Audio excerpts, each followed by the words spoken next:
हरि ओम नमः शिवाय। आज जितने भी गुरु, धर्म गुरु, शंकराचार्य, जगत गुरु जो भी रहते हों, वो सही से नाम जप के बारे में भी नहीं जानते। स्वयं भी थोड़ा बहुत जीव और होठ वाले जप को करते रहते हैं, जैसे बैखरी वाणी का जप कहते हैं, उसे करते रहते हैं। उससे आगे क्या नाम दूरी तय करेगा उसके बारे में वो कुछ नहीं जानते और ना ही स्वयं किया है। बस जीव और होठ से नाम पकड़ लेंगे और चारों ज्ञानेंद्रियां संसार में भटकाए डोलेंगे। पांचों ज्ञानेंद्रियों के विषय उनमें पूरी तरीके से उत्पन्न होंगे। रूप, रस, गंध, स्पर्श और शब्द, ये पांचों ज्ञानेंद्रियों से उत्पन्न होने वाले विषय हैं। इन्हीं के द्वारा इस संसार में किसी शरीर को मोहित होकर के देखता है। रूप के विषय से कान का विषय है सुनना। ये कुछ भी सुनते रहते हैं, चाहे सत बात हो, चाहे असत हो, चाहे बस व्यर्थ की बकवास हो। ऐसे ही ये शरीर का स्पर्श, एक दूसरे शरीर से आकर्षण बनाना इस शरीर का स्पर्श है, त्वचा का।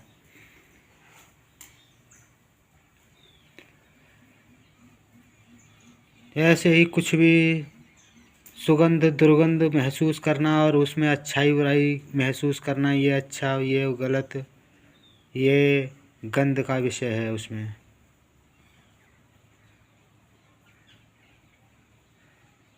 और जो जीव से भोजन इत्यादि व्यंजन पान करता है, उसमें स्वाद अनुस्वाद ढूंढना, उन्हीं में रचे पचे रहना, ये रस का विषय है। आज के धर्मगुरु मात्र बैखरी वाणी से नाम जप पकड़ लेंगे और चारों ज्ञानेंद्रियों के विषय उनमें जागृत रहते हैं, तथा स्वरूप का ध्यान करने की विधि भी उन्हें सही से नहीं आती, क्योंकि वो लग नहीं सकते। सारी बात तो ये सब गुणों के आधार पर चलने वाली लीला है। जब तमोगुणी होगा तो वो अपनी बुद्धि में व्यर्थ की बकवास ही धारण किए रहेगा, दूसरों को कष्ट देने वाली बातें करेगा तथा जीवित शरीर मरे हुए शरीरों की पूजा करता है। ऐसा तमोगुणी का स्वभाव होता है और इस जगत को माता पिता से उत्पन्न हुआ मानता है।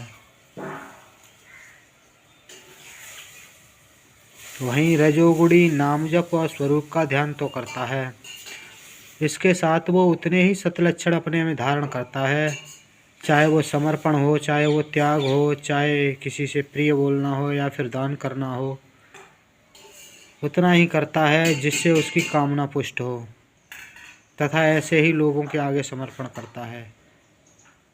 वहाँ से जहाँ उनकी कामना पुष्ट होती है वो वहाँ झुकते हैं। बाहर किसी मंदिर में मूर्ति में थोड़ा सा नाम जप करने से वो उसका पुजारी नहीं हो जाता है, तथा जिसमें सतोगुण कार्य करता है वो अपनी बुद्धि में परमात्मा की यथार्थ जानकारी के किस मार्ग पर हमें चलना है, नाम किस तरीके से जपा जाता है, नाम जपने पर क्या क्या पड़ाव पार होते हैं, ये सब यथार्थ जानकारी, तथा किसी को भी दान करता, समर्पण करता तो एकमात्र आत्म स्वरूप जान करके, ऐसा सतोगुणी का भाव होता है।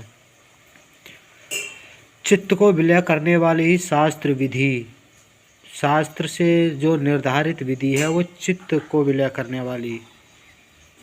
जब तक चित्त और चित्त की लहर है तब तक परमात्मा नहीं मिलेगा, क्योंकि परमात्मा प्रकाश स्वरूप अचिंत्य शक्ति कुंडलिनी के साथ में चक्र में साक्षी भाव होगा, ना कि उसके सामने कोई शरीर लेके परमात्मा प्रकटेगा।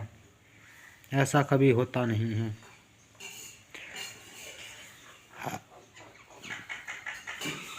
बात चल रही थी नाम जप की।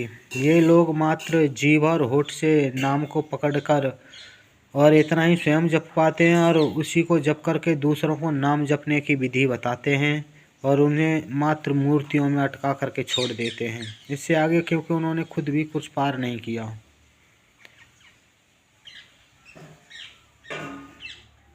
जब वो पांचों ज्ञानेंद्रियों को और मन को एकाग्र करके जब नाम जपता है और बैखरी वाणी से ही तथा किसी भी महापुरुष का, चाहे राम हो, चाहे कृष्ण हो, चाहे हनुमान हो, या फिर अन्य अन्य कोई भी परमात्मा को प्राप्त महापुरुष हैं, उनके स्वरूप को पकड़ता है और बैखरी वाणी से जप करता है,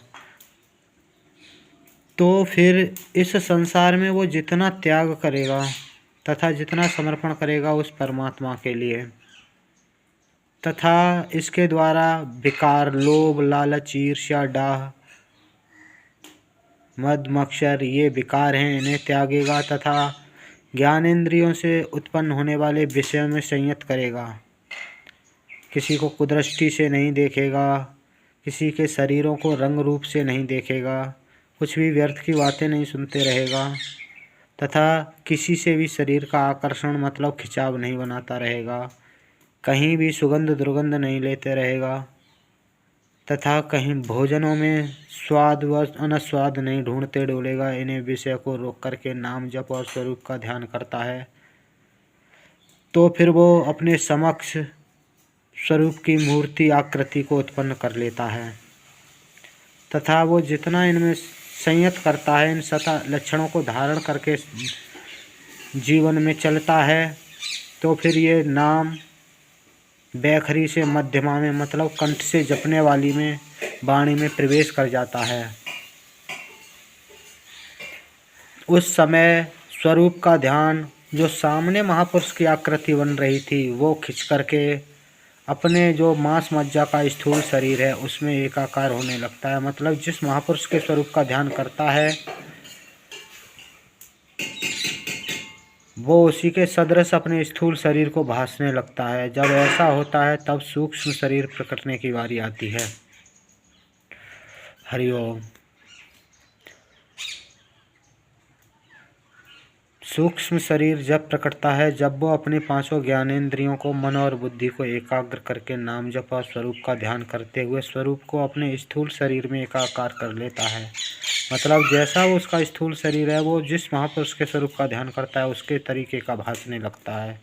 तब जाकर सूक्ष्म शरीर प्रकट होने की बारी आती है और यहाँ तक उसे कुंडलिनी के 2 प्रकाशों के पड़ाव भी पार हो लेते हैं। इसके बाद नाम जब श्वास पर श्वास में चलता है, वो मन की दृष्टि है, जो सूरत है, ये आँखें तो इस जगत की वस्तुओं को दिखाती हैं, वास्तव में उसकी दृष्टि जो है वो मन में है, सूरत में है। उस सूरत को एकाग्र करके अपने में अंतर्मुख करके श्वास पर श्वास में देखता है, तब वो श्वास पर श्वास नाम के सिवाय कुछ जपती ही नहीं है। उस समय सूक्ष्म शरीर जो प्रकटता है वो 72,000 नाड़ियों का भेदन करता है। ऐसा करते हुए वो कारण शरीर की यात्रा करता है। यहाँ तक वो कुंडलिनियों के 5 प्रकाशों के पड़ाव पार कर लेता है तथा जब कारण शरीर में प्रवेश करता है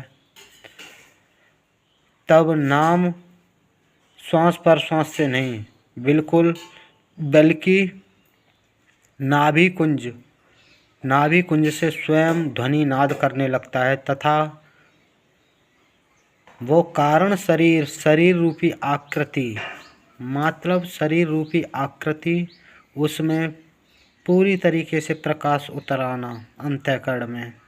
जैसा तारे सितारों में प्रकाश देखते हो उस तरीके से शरीर रूपी आकृति में पूरा प्रकाश उतर आता है, उसे कारण शरीर कहते हैं। सूक्ष्म शरीर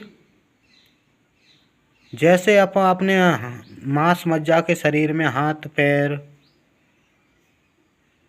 आँखें, कान सब कुछ देख रहे हो, वैसे ही आकृति वाला होगा, पर जैसा आप आकाश देख रहे हो उस रंग रूप से बना होगा, ना कि मांस मज्जा का बना होगा। उसे कहते हैं सूक्ष्म शरीर। वह प्राणों के द्वारा वायु में परिवर्तित होकर के 72,000 नाड़ियों का भेदन करता है, तब वो कारण शरीर में पहुंचता है। कारण शरीर में पहुंचने पर नाम अपने आप नाभि कुंज से नाद होता है। वो नाम को सुनता है, सूरत को उस स्थिति में टेक करके इतना अंतर्मुख होकर के बैठता है, वो स्थूल शरीर से इतना परे हो जाता है के शरीर रूपी आकृति में अपने को प्रकाश स्वरूप स्थिति से भान करता हुआ, मतलब एक सुसुप्ति, बहुत गाढ़ निद्रा की स्थिति होती है उस समय, उसे ही सुसुप्ति बोलते हैं। उस स्थिति में पहुंचने पर कारण शरीर भासता है। उस समय नाम जब स्वयं अपने आप नाभि कुंज से नाद होने लगता है। वहाँ से सब ब्रह्म में प्रवेश, मतलब परमात्मा का साक्षात्कार कराने की योग्यताएं आती हैं। उसी स्थिति को ब्राह्मण श्रेणी का साधक कहते हैं। उससे पहले कोई ब्राह्मण भी इस जगत में जाति बिरादरी लेकर के उत्पन्न नहीं होते। जब साधक में तीनों गुणों को काटने की क्षमता होती है तभी वो क्षत्रिय श्रेणी का साधक कहा जाता है। तथा जब जड़ और चेतन का संबंध विच्छेद, मतलब चित्त और चित्त की लहर को प्रलय करने की अवस्था में आता है, तथा उसी अवस्था में स्थूल शरीर, सूक्ष्म शरीर, कारण शरीर, इनका भी महाप्रलय होता है। बाहर जब इन तीनों शरीरों का प्रलय होगा तो पृथ्वी, सौरमंडल और ऊपर अंतरिक्ष, ये भी आकाश तक सब प्रलय हो जाएंगे। तब परमात्मा प्रकटता है, सर्वत्र व्याप्त अचिंत्य शक्ति।